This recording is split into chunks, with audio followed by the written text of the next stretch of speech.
Dr. Seward's Diary, 3rd of October. Let me put down with exactness all that happened, as well as I can remember it, since last I made my entry. Not a detail that I can recall must be forgotten. In all calmness I must proceed. When I came to Renfield's room, I found him lying on the floor on his side in a glittering pool of blood. When I went to move him, it became at once apparent that he had received some terrible injuries.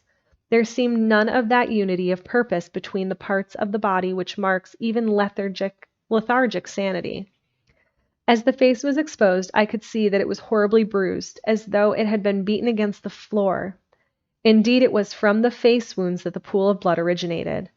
The attendant who was kneeling beside the body said to me as we turned him over, "I think, sir, his back is broken. See, both his right arm and leg and the whole side of his face are paralyzed." How much a thing could have happened puzzled the attendant beyond measure. He seemed quite bewildered, and his brows were gathered in as he said, "I can't understand the two things. He could mark his face like that by beating his own head on the ground. I saw a young woman do it once at the Eversfield Asylum before anyone could lay hands on her. And I suppose he might have broke his back by falling out of the bed, if he got in an awkward kink. But for the life of me, I can't imagine how the two things occurred. If his back was broke, he couldn't beat his head.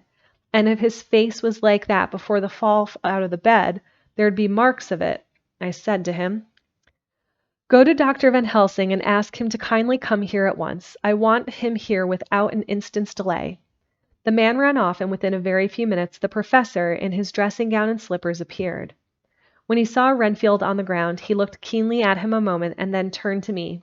I think he recognized my thoughts in my eyes, for he said very quietly, manifestly for the ears of the attendants, 'Ah, a sad accident. He will need very careful watching and much attention. I shall stay with you myself, but I shall first dress myself. If you will remain, I shall in a few minutes join you.' The patient was now breathing stertorously, and it was easy to see that he had suffered some terrible injury. Van Helsing returned with extraordinary celerity, bearing with him a surgical case. He had evidently been thinking and had his mind made up, for almost before he looked at the patient he whispered to me, 'Send the attendant away. We must be alone with him when he becomes conscious after the operation.' So I said, 'I think that will do now, Simmons. We have done all that we can at present. You had better go on your rounds, and Dr. Van Helsing will operate. Let me know instantly if there be anything unusual anywhere.' The man withdrew, and we went into a strict examination of the patient. The wounds of the face were superficial. The real injury was a depressed fracture of the skull, extending from right up through the motor area. The professor thought a moment and said, 'We must reduce the pressure and get back to normal conditions, as far as can be. The rapidity of the suffocation shows the terrible nature of his injury. The whole motor area seems affected. The suffusion of the brain will increase quickly, so we must trephine at once, or it may be too late.' As he was speaking, there was a soft tapping at the door. I went over and opened it and found in the corridor without Arthur and Quincy in pajamas and slippers. The former spoke. 'I heard your man call up Dr. Van Helsing and tell him of an accident. So I woke Quincy, or rather called for him, as he was not asleep. Things are moving too quickly and too strangely for sound sleep for any of us these times. I've been thinking that tomorrow night we'll not see things as they have been. We'll have to look back and forward a little more than we have done. May we come in?' I nodded and held the door open till they had entered. Then I closed it again. When Quincy saw the attitude and state of the patient, he noted the horrible pool on the floor. He said softly, 'My God, what happened to him? Poor devil.' I told him briefly and added that we expected he would recover consciousness after the operation, for a short time at all events. He went on at once and sat down on the edge of the bed, with Godalming beside him. We all watched in patience. 'We shall wait,' said Van Helsing, 'just long enough to fix the best spot for trephining, so that we may most quickly and perfectly remove the blood clot, for it is evident that the hemorrhage is increasing.' The minutes during which we waited passed with fearful slowness. I had a horrible sinking in my heart, and from Van Helsing's face I gathered that he felt some fear or apprehension as to what was to come. I dreaded the words that Renfield might speak. I was positively afraid to think, but the conviction of what was coming was on me, and I have read a man who have heard the death watch. The poor man's breathing came in uncertain gasps.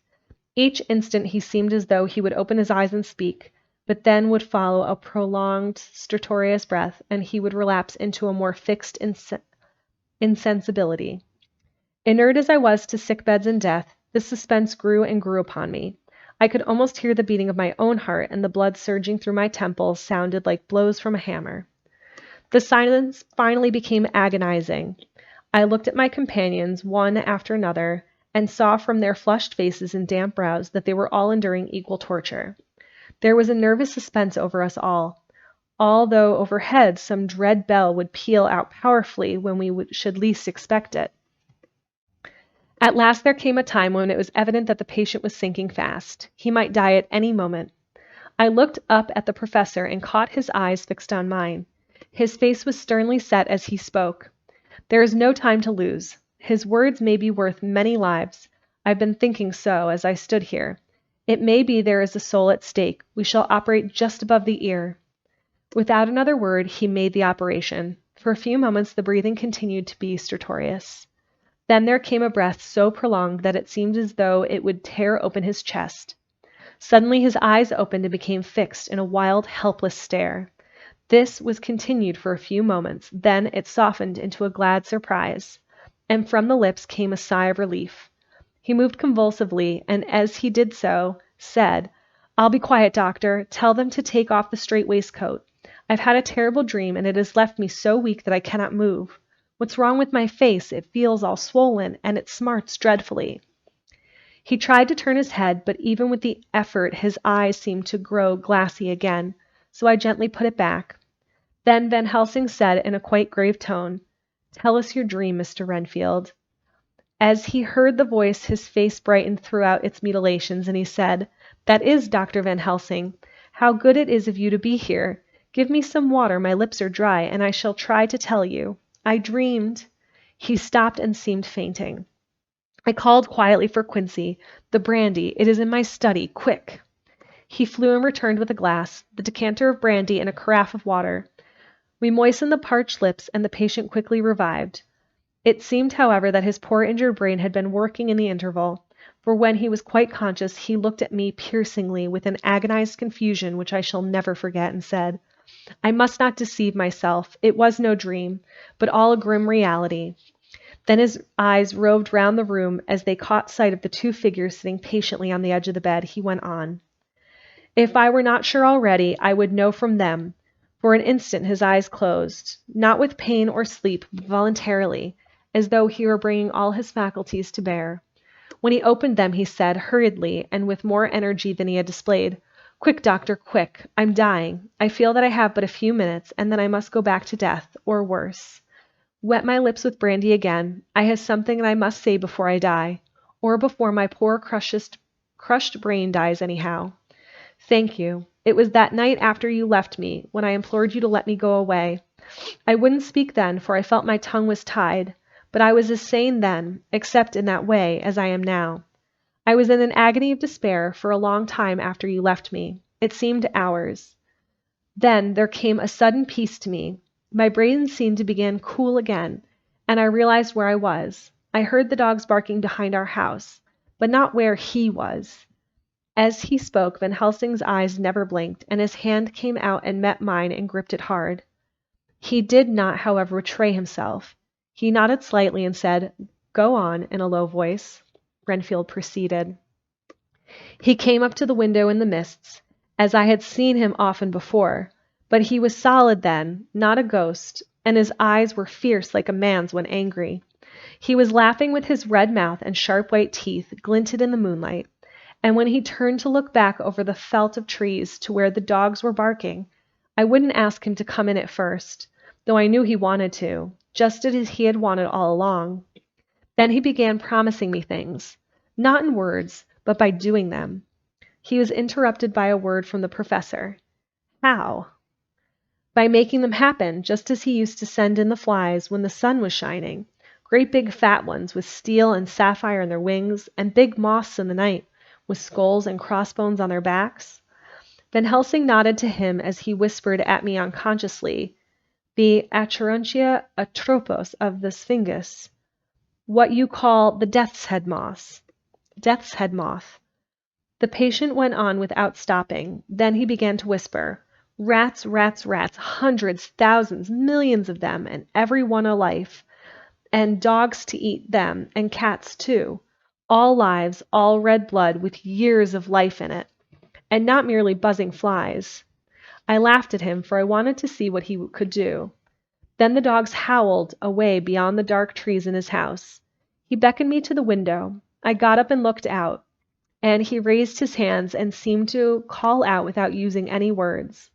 A dark mass spread over the grass, coming on like the shape of a flame of fire. And then he moved the mist to the right and left, and I could see that there were thousands of rats with their eyes blazing red like his, only smaller. He held up his hands, and they all stopped, and I thought he seemed to be saying, all these lives will I give you, and more greater, through countless ages, if you will fall down and worship me. And then a red cloud, like the color of blood, seemed to close over my eyes, and before I knew what I was doing, I found myself opening the sash and saying to him, come in, Lord and Master.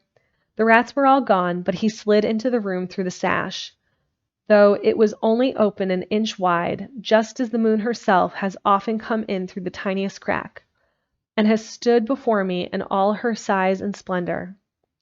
His voice was weaker, so I moistened his lips with the brandy again, and he continued. But it seemed as though his memory had gone on working in the interval, for his story was further advanced. I was about to call him back to the point, but Van Helsing whispered to me, let him go on, do not interrupt him. He cannot go back, and maybe could not proceed at all if once he lost the thread of his thought. He proceeded. All day I waited to hear from him, but he did not send me anything, not even a blowfly. And when the moon got up, I was pretty angry with him. When he slid in through the window, though it was shut, and did not even knock, I got mad with him. He sneered at me, and his white face looked out of the mist with his red eyes gleaming. And he went on as though he owned the whole place, and I was no one. He didn't even smell the same as he went by me. I couldn't hold him. I thought that somehow Mrs. Harker had come into the room. The two men sitting on the bed stood up and came over, standing behind him, so that he could not see them, but where they could hear better. They were both silent, but the professor started and quivered. His face, however, grew grimmer and sterner still. Renfield went on without noticing. When Miss Harker came in to see me this afternoon, she wasn't the same. It was like tea after the teapot had been watered. Here we all moved, but no one said a word. He went on. I didn't know that she was here till she spoke, and she didn't look the same. I don't care for the pale people. I like them with lots of blood in them, and hers had all seemed to have run out. I didn't think of it at the time, but when she went away, I began to think, and it made me mad to know that he had been taking the life out of her. I could feel that the rest quivered as I did, but we remained otherwise still. So, when he came tonight, I was ready for him. I saw the mist stealing in, and I grabbed it tight. I had heard that madmen have unnatural strength, and as I know I was a madman, at times anyhow, I resolved to use my power. Aye, and he felt it too, for he had come out of the mist to struggle with me. I held tight, and I thought I was going to win, for I didn't mean him to take any more of her life till I saw his eyes. They burned into me, and my strength became like water. He slipped through it, and when I tried to cling to him, he raised me up and flung me down.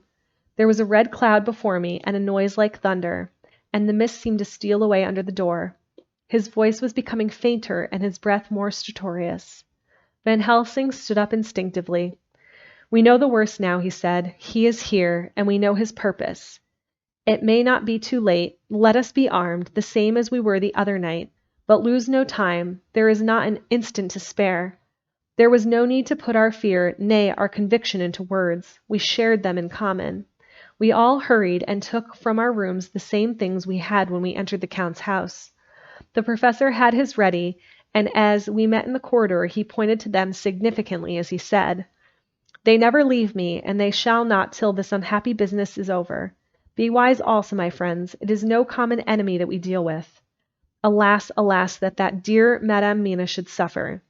He stopped. His voice was breaking, and I do not know if rage or terror predominated in my own heart. Outside the Harkers' door we paused.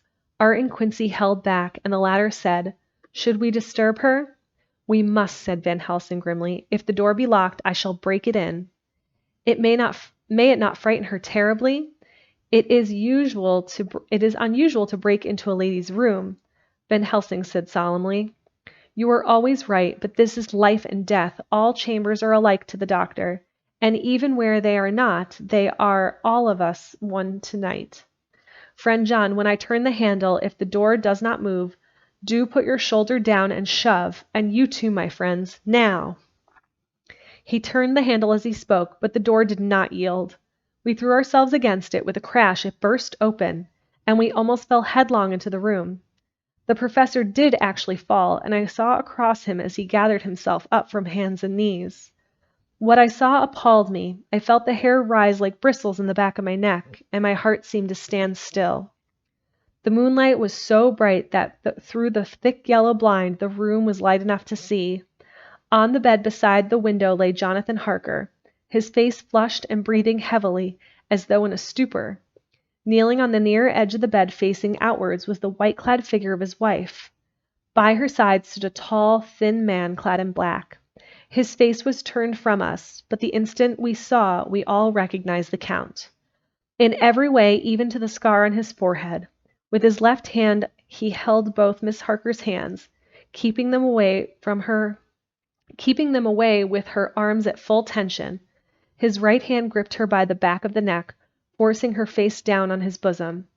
Her white nightdress was smeared with blood, and a thin stream trickled down the man's bare breast, which was shown by his torn open dress. The attitude of the two had a terrible resemblance to a child forcing a kitten's nose into a saucer of milk to compel it to drink. As we burst into the room, the Count turned his face, and the hellish look that I had heard described seemed to leap into it. His eyes flamed red with devilish passion.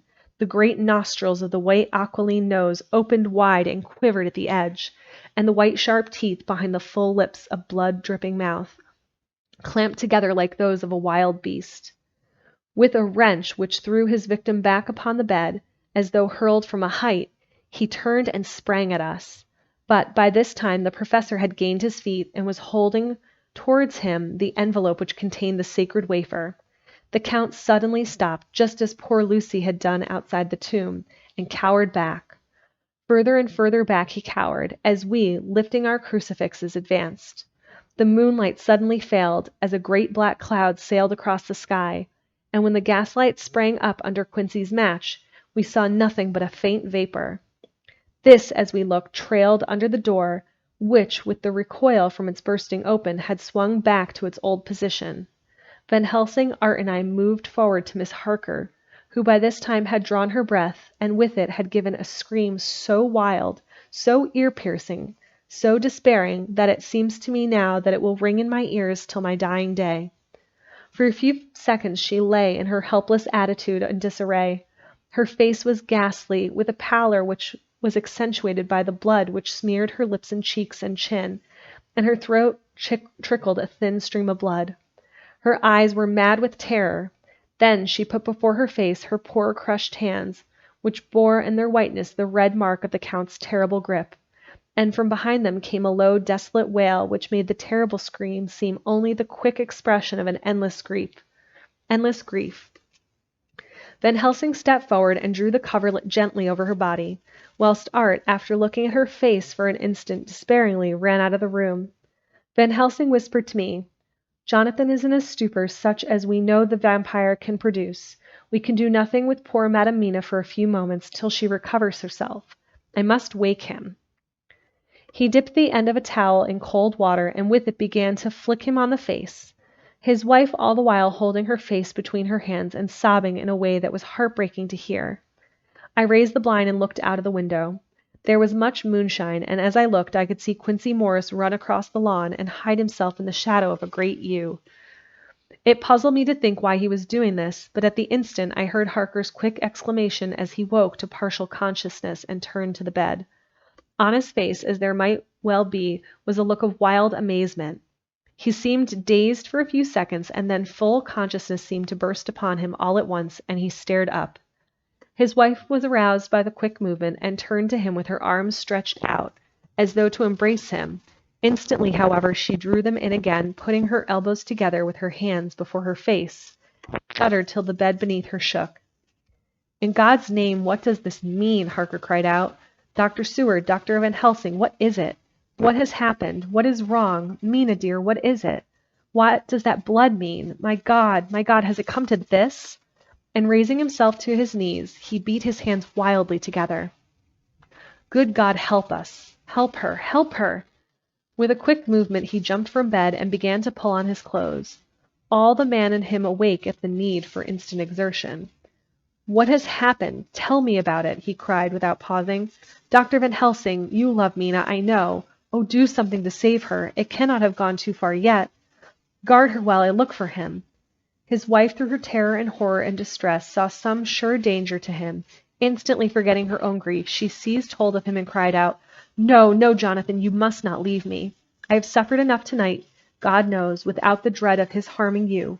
You must stay with me. Stay with these friends who will watch over you. Her expression became frantic as she spoke, and, he yielding to her, she pulled him down sitting on the bedside and clung to him fiercely. Van Helsing and I tried to calm them both. The professor held up his little golden crucifix and said with wonderful calmness, Do not fear, my dear, we are here, and whilst this is close to you no foul thing can approach. You are safe for tonight, and you must be calm and take counsel together. She shuddered and was silent, holding down her head on her husband's breast. When she raised it, his white night robe was stained with blood, where her lips had touched, and where the thin open wounds in her neck had sent forth drops. The instant she saw it, she drew back, and with a low wail and whisper amidst choking sobs, Unclean, unclean, I must not touch him or kiss him no more. Oh, that it should be that it is I who am now the worst enemy, and whom he may have most cause to fear. To this he spoke out resolutely. Nonsense, Mina. It is a shame to me to hear such a word. I would not hear it of you, and I shall not hear it from you. May God judge me by my deserts, and punish me with more bitter suffering than even this hour, if by any act or will of mine anything ever come between us. He put out his arms and folded her to his breast, and for a while she lay there sobbing. He looked at us over her bowed head, and with his eyes that blinked damply above his quivering nostrils, his mouth was set as steel. After a while her sobs became less frequent and more faint, and then he said to me, speaking with a studied calmness which I felt tried his nervous power to the utmost, And now, Dr. Seward, tell me about it. Too well I know the broad fact. Tell me all that has been. I told him exactly what had happened, and he listened with seeming impassiveness, but his nostrils twitched and his eyes blazed as I told how the ruthless hands of the Count had held his wife in that terrible and horrid position, with her mouth to the open wound in his breast. It interested me even at that moment to see that whilst the face of white-set passion worked convulsively over the bowed head, the hands tenderly and lovingly stroked the ruffled hair. Just as I had finished, Quincy and Godalming knocked at the door. They entered in obedience to our summons. Van Helsing looked at me questioningly. I understood him to mean if we were to take advantage of their coming to divert, if possible, the thoughts of the unhappy husband and wife from each other and from themselves. So on needing acquiescence to him, he asked them what they had seen or done, to which Lord Godalming answered, I could not see him anywhere in the passage or in any of our rooms. I looked in the study, but though he had been there, he had gone. He had, however, he stopped suddenly, looking at the poor drooping figure on the bed. Van Helsing said gravely, Go on, friend Arthur. We want here no more concealments. Our hope now is in knowing all. Tell freely. So Art went on. He had been there, and though it could only have been for a few seconds, he made a rare hay of the place. All the manuscripts had been burned, and the blue flames were flickering amongst the white ashes. The cylinders of your phonograph, too, were thrown in the fire, and the wax had helped the flames. Here I interrupted. Thank God there is other copy in the safe. His face lit for a moment, but fell again as he went on. I ran downstairs then, and could see no sign of him. I looked into Renfield's room, but there was no trace there except— Again he paused. Go on, said Harker hoarsely. So he bowed his head and moistened his lips with his tongue, added, except that the poor fellow is dead. Miss Harker raised her head, looking from one to the other of us as she said solemnly, God's will be done. I could not but feel that Art was keeping back something, but as I took it that it was with a purpose, I said nothing. Van Helsing turned to Morris and asked, And you, Frank Quincy, have you any to tell? A little, he answered. It may be much eventually, but at present I can't say. I thought it well to know if possible where the Count would go when he left the house. I did not see him, but I saw a bat rise from Renfield's window and flap westward. I expect to see him in some great shape go back to Carfax, but he evidently sought some other lair. He will not be back tonight, for the sky is reddening in the east, and the dawn is close. We must work tomorrow. He said the latter words through his shut teeth. For a space of perhaps a couple of minutes there was silence, and I could fancy that I could hear the sound of our hearts beating. Then Van Helsing said, placing his hand very tenderly on Miss Harker's head, And now, Madam Mina, poor dear, dear Madam Mina, tell us exactly what happened. God knows that I do not want that you be pained, but it is need that we all know all. For now more than ever has all work to be done quickly and sharp, and in deadly earnest. The day is close to us that must end all, if it may be so, and now is the chance that we may live and learn. The poor dear lady shivered, and I could see the tension of her nerves as she clasped her husband closer to her and bent her head lower and lower still on his breast. Then she raised her head proudly and held out one hand to Van Helsing, who took it in his and, after stooping and kissing it reverently, held it fast. The other hand was locked in that of her husband, who held his other arm thrown round her protectingly. After a pause in which she was evidently ordering her thoughts, she began, I took the sleeping draught which you had so kindly given me, but for a long time it did not act. I seemed to become more wakeful, the myriads of horrible fancies began to crowd in upon my mind, all of them connected with death and vampires, with blood and pain and trouble. Her husband involuntarily groaned as she turned to him and said lovingly, Do not fret, dear, you must be brave and strong and help me through this horrible task. If you only knew what an effort it is to me to tell of this fearful thing at all, you would understand how much I need your help. Well, I saw I must try to help the medicine, so it works with my will, if it was to do me any good, so I resolutely set myself to sleep. Sure enough, sleep must soon have come for me, for I remember no more. Jonathan coming in had not waked me, for he lay by my side when next I remember. There was in the room the same thin white mist that I had before noticed, but I forgot now. If you know of this, you will find it in my diary, which I shall show you later. I felt the same vague terror which turned to wake Jonathan, but found that he slept so soundly that it seemed as if he who had taken the sleeping draught and not I. I tried, but I could not wake him. This caused me a great fear, and I looked around terrified. Then indeed my heart sank within me. Beside the bed, as if he had stepped out of the mist, or rather as if the mist had turned into his figure, for it had entirely disappeared, stood a tall, thin man all in black. I knew him at once from the description of the others, the waxen face, the high aquiline nose, on which the light fell in a thin white line, the parted red lips with the sharp white teeth showing between, and the red eyes that I had seemed to see by the sunset in the windows of St. Mary's Church at Whitby.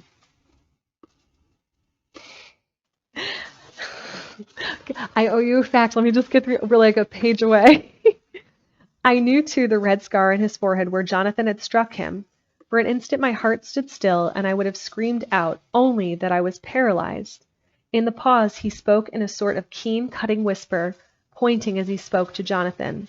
Silence! If you make a sound, I shall take him and dash his brains out before your very eyes. I was appalled, and was too bewildered to do or say anything. With a mocking smile, he placed one hand on my shoulder, and, holding me tight, bared my throat with the other, saying as he did so, First a little refreshment to reward my exertions. You may as well be quiet. It is not the first time, or the second, and your veins have appeased my thirst. I was bewildered, and strangely enough I did not want to hinder him. I suppose it is a part of the horrible curse that such is, when his touch is on the victim. And oh my God, pity me! He placed his reeking lips upon my throat. Her husband groaned again. She clasped his hand harder and looked at him pityingly, as if he were the injured one, and went on. I felt my strength fading away, and I was in a half swoon. How long this horrible thing lasted, I know not, but it seemed that a long time must have passed before he took his foul, awful, sneering mouth away. I saw it drip with fresh blood. The remembrance seemed for a while to overpower her, and she drooped and would have sunk down but for her husband's sustaining arm. With a great effort she recovered herself and went on. Then he spoke to me mockingly. And so you, like the others, would play your brains against mine. You would help these men to hunt me and frustrate me in my designs. You know now, and they know in part already, and will know in full before long, what it is to cross my path. They should have kept their energies for use closer to home. Whilst they played wits against me who commanded nations, and intrigued for them and fought for them, hundreds of years before they were born, I was countermining them. And you, their best loved one, and now to me, flesh of my flesh, blood of my blood, kin of my kin, my bountiful wine press for a while, and shall be later on my companion and my helper. You shall be avenged in time, for not one of them but shall minister to your needs. But as yet you are to be punished for what you have done. You have aided in thwarting me. Now you shall come to my call. When my brain says come to you, you shall cross land or sea to do my bidding, and to that and this. With that he pulled open his shirt, and with his long sharp nails opened a vein in his breast. When the blood began to spurt out, he took my hand in one of his, holding them tight, and with the other seized my neck and pressed my mouth to the wound, so that I must either suffocate or swallow some of the... Oh, my God, what have I done? What have I done to deserve such a fate? I, who have tried to walk in meekness and righteousness all my days. God pity me, look down on a poor soul in worse than mortal peril, and in mercy pity those to whom she is dear. Then she began to rub her lips as though to cleanse them from pollution. As she was telling her terrible story, the eastern sky began to quicken, and everything became more and more clear. Harker was still and quiet, but his face, as the awful narrative went on, came a grey look which deepened and deepened in the morning light, till, when the first red streak of the coming dawn shot up, the flesh stood darkly out against the whitening hair. We have arranged that one of us is to stay within call of the unhappy pair till we can meet together and arrange about taking action. Of this I am sure. The sun rises today on no more miserable house in all the great round of its daily course.